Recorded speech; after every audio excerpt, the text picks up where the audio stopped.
نحمده ونصلي على رسوله الكريم اللهم صل على سيدنا ومولانا محمد النبي الأمي وعلى آله وأصحابه وبارك وسلم۔ میرے معزز خواتین و حضرات، ہمارا درس سورۃ فاطر میں چل رہا ہے۔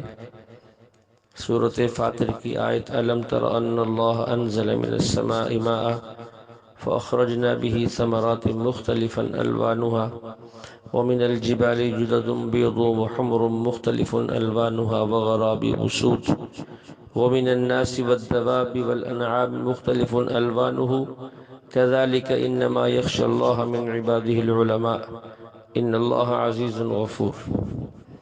اللہ تعالیٰ فرماتے ہیں، اے محبوب آپ نے نہیں دیکھا، اللہ نے آسمان سے پانی برسایا، پھر اس کے ذریعے مختلف رنگوں کے پھل اگائے، اور پہاڑوں کے بھی مختلف رنگ ہیں، سفید بھی ہیں، سرخ بھی ہیں، سیاہ بھی ہیں۔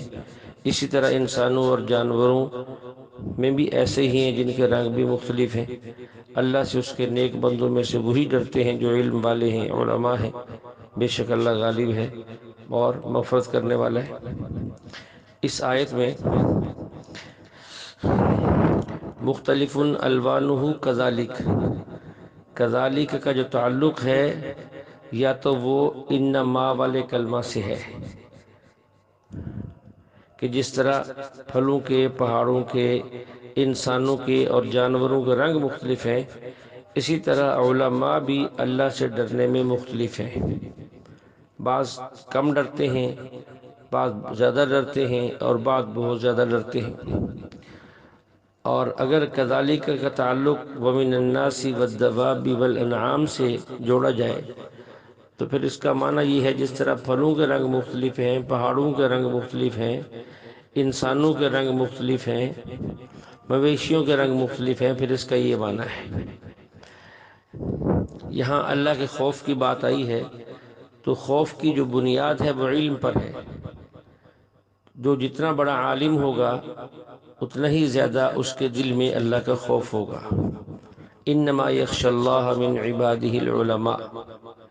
اس سے پیچھے اللہ جل شانہ حضور علیہ السلام کو یہ تسلی دے رہے تھے، انما تنذر الذین یخشون ربهم بالغیب، کہ محبوب آپ کے ڈرانے کا جو نفع اور فائدہ ہے یہ ان لوگوں کو ہوتا ہے جو اللہ سے بن دیکھے ڈرتے ہیں۔ تو اسی مناسبت سے فرمایا کہ بن دیکھے وہی لوگ ڈرتے ہیں جو علم والے ہیں، جن کا علم صحیح ہوگا وہ ڈرتے ہیں، باقی بندے ڈرنے والے نہیں ہیں۔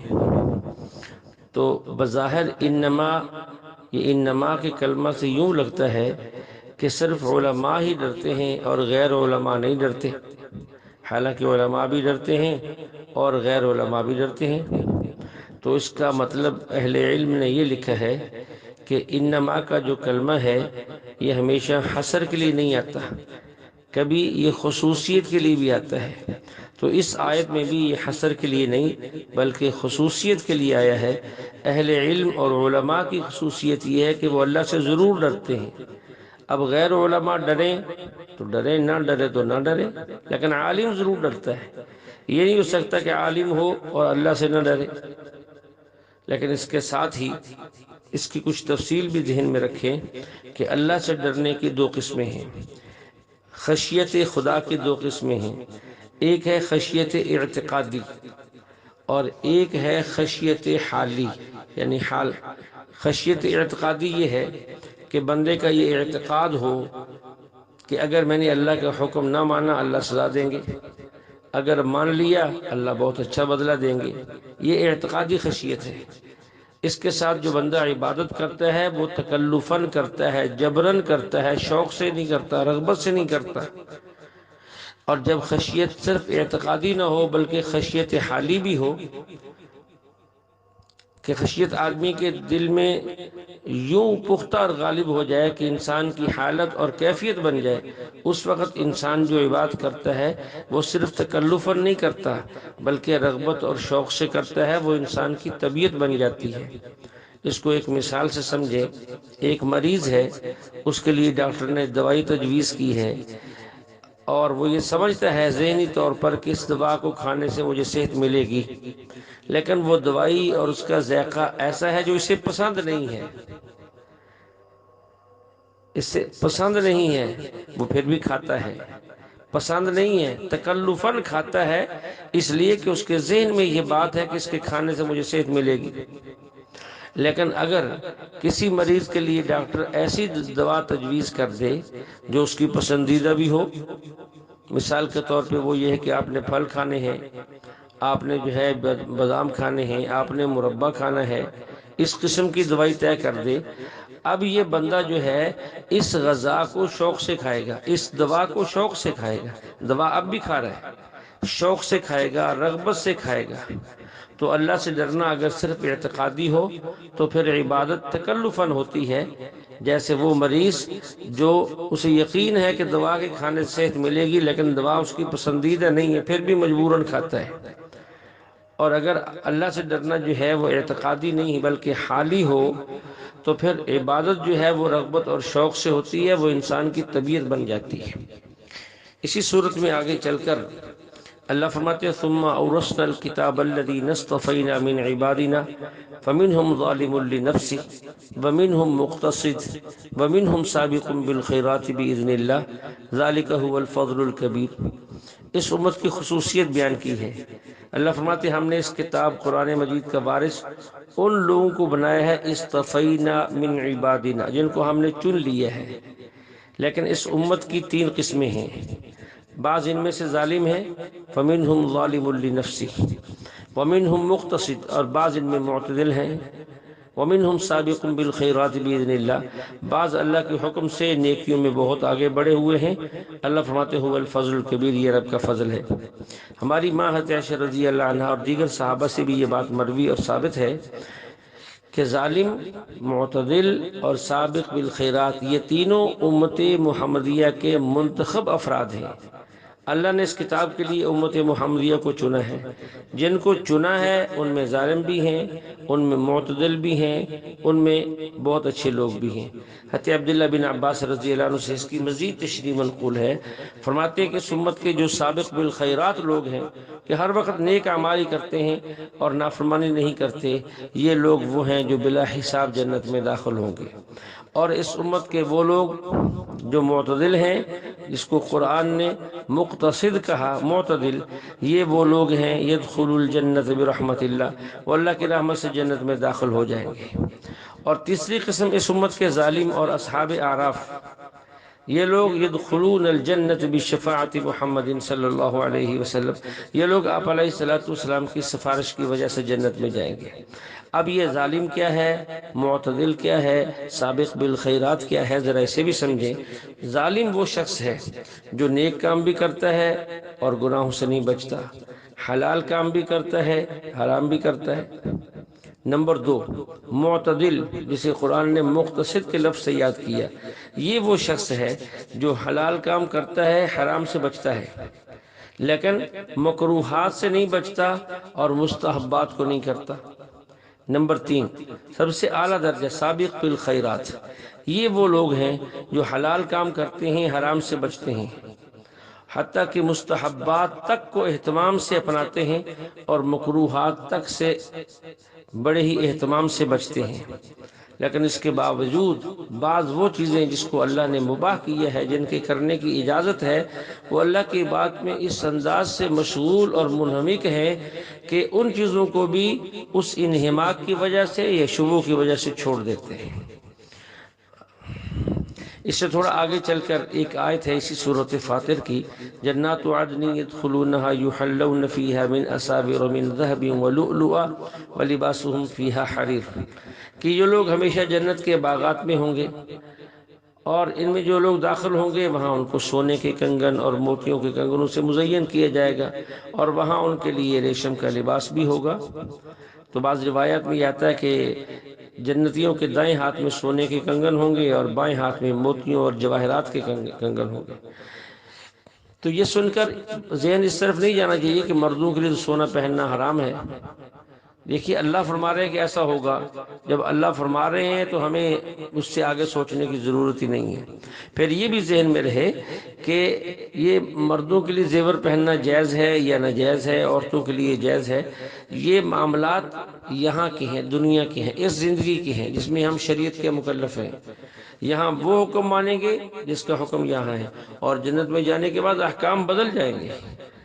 وہاں کے حالات اور ہوں گے، یہاں کے حالات اور ہیں، وہاں کے احکام اور ہوں گے، یہاں کے احکام اور ہیں۔ جیسے یہاں شراب پینا حرام ہے، وہاں جنتی شراب پئیں گے۔ جیسے یہاں ریشم پہننا حرام ہے، وہاں جنتی ریشم پہنیں گے۔ جیسے اس جگہ جو ہے دنیا کے اندر کوئی آدمی 4 بیویوں سے زیادہ بیک وقت اپنے نکاح میں نہیں رکھ سکتا، جبکہ جنت میں جا کر کم سے کم 72 اور زیادہ سے زیادہ سینکڑوں بلکہ ہزاروں یا لاکھوں تک کی تعداد ایک ایک جو ہے وہ جنتی کے نکاح میں ہوگی۔ اللہ فرماتے ہیں وَزَوَّجْنَاهُمْ بِحُورٍ عِينٍ۔ تو وہاں کے معاملات کو دنیا کے معاملات پر قیاس نہیں کرنا۔ اللہ فرما رہے ہیں کہ ہم پہنائیں گے تو اللہ پہنائیں گے۔ اس سے تھوڑا آگے چل کر اسی صورت میں وَالَّذِينَ كَفَرُوا لَهُمْ نَارُ جَهَنَّمَ لَا يُقْضَى عَلَيْهِمْ فَيَمُوتُوا وَلَا يُخَفَّفُ عَنْهُمْ مِنْ عَذَابِهَا كَذَلِكَ نَجْزِي كُلَّ كَفُورٍ۔ اللہ فرماتے ہیں کہ کافر لوگ ان کا ٹھکانہ جہنم ہے، لیکن جہنم میں ایسا نہیں ہوگا کہ ان کا فیصلہ کر دیا کہ وہ مر جائیں، موت آ جائے، نہیں، ایسا نہیں ہوگا۔ زندہ رہیں گے، موت نہیں آئے گی، اور ان کا عذاب بھی ہلکا نہیں کیا جائے گا۔ ہم کافروں کو اس طرح بدلہ دیتے ہیں۔ اس پر اعتراض یہ ہے کہ امام بخاری رحمہ اللہ نے اپنی کتاب الجامع الصحیح میں جو حدیث نقل کی ہے ابو طالب کے بارے میں کہ جہنم میں جائیں گے، ان کے عذاب میں تخفیف ہوگی، صرف ان کو آگ کے جوتے پہنائے جائیں گے جن کی وجہ سے ان کا دماغ ہنڈیے کی طرح ابلے گا۔ تو قرآن کی آیت کہہ رہی ہے تخفیف نہیں ہوگی، حدیث کہہ رہی ہے تخفیف ہوگی۔ یہ بظاہر آپس میں دو متضاد باتیں ہیں، تعارض معلوم ہو رہا ہے لیکن تعارض ہے نہیں۔ اس وقت تک ہے جب ہم کسی ماہر سے، اہل علم سے نہیں سمجھیں گے۔ اگر اپنے اکابرین سے، اہل علم سے اس بات کو پوچھتے رہیں، ان کی لکھی ہوئی باتوں کو پڑھتے رہیں، تو یہ اشکال ہمیں کبھی پیدا نہیں ہوگا۔ تو یہ اشکال جو ہے ہمیں کبھی پیدا نہیں ہوگا۔ تو اس بات کو سمجھیں، تخفیف نہیں ہوگی، یعنی جس کافر کے لیے جتنا عذاب متعین ہے اس میں تخفیف نہیں ہوگی۔ ابو طالب کے لیے اتنا ہی عذاب متعین ہے، کیونکہ حضور علیہ السلام فرما چکے، انہوں نے زندگی بھر ساتھ دیا آپ علیہ السلام کا، اگرچہ ایمان نہیں لائے۔ آپ نے فرمایا کہ سب سے کم عذاب میرے چچا کو ہوگا، آگ کے جوتے پہنائے جائیں گے جس سے ان کا دماغ ہنڈیا کی طرح ابلے گا، تو ان کے لیے عذاب ہے ہی اتنا۔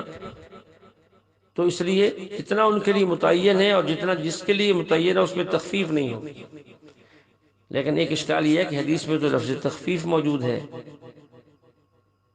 تو اس کی وجہ یہ لکھی ہے کیونکہ عام کافروں کے مقابلے میں ابو طالب کا عذاب بہت کم ہے، تو اس کمی کو لفظ تخفیف سے بیان کر دیا گیا ہے۔ بس اللہ نے یہ بھی فرمایا کذالک نجزی کل کفور، ہم کافروں کو ایسے ہی بدلہ دیتے ہیں۔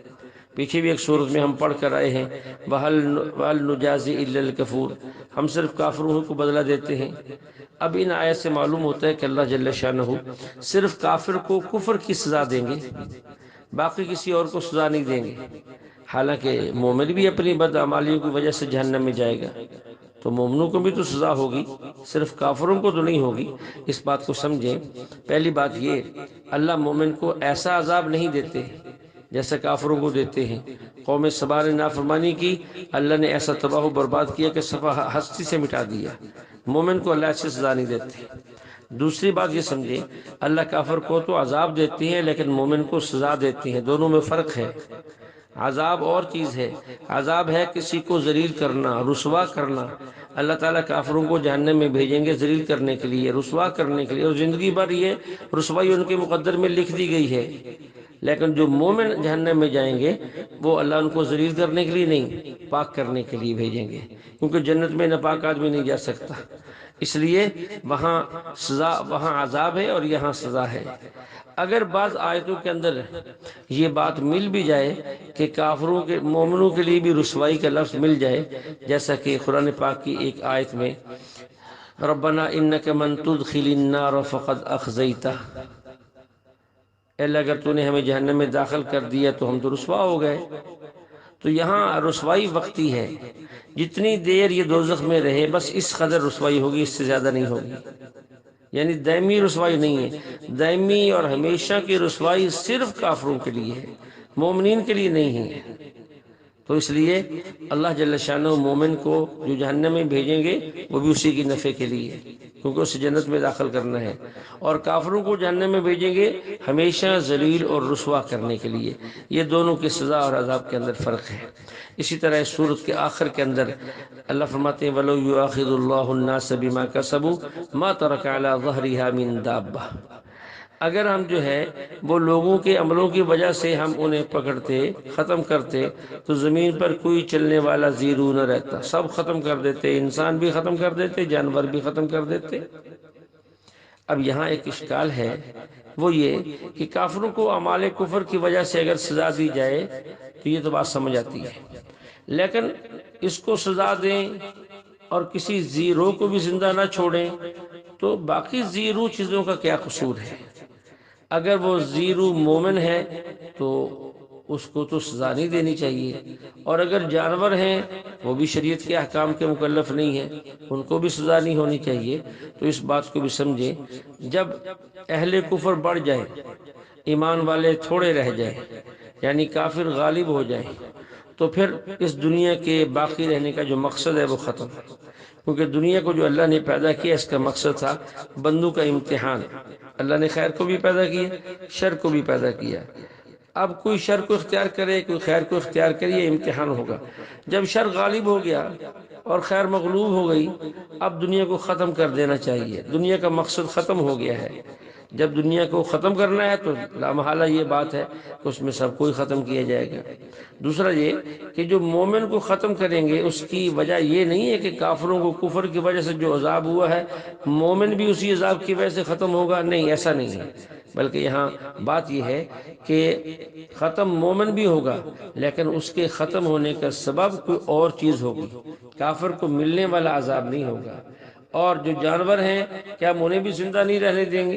دیکھیے جانور تو انسان کے لیے تھے، جب انسان کو ہی باقی نہیں رکھنا تو اللہ کہتے ہیں ہم ان کو بھی باقی نہیں رکھیں گے۔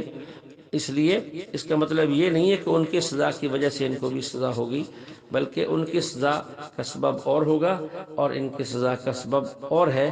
اللہ جل شانہ ہمیں کلام مقدس کو سمجھنے کی توفیق عطا فرمائے۔ وآخر دعوانا الحمد للہ رب العالمین۔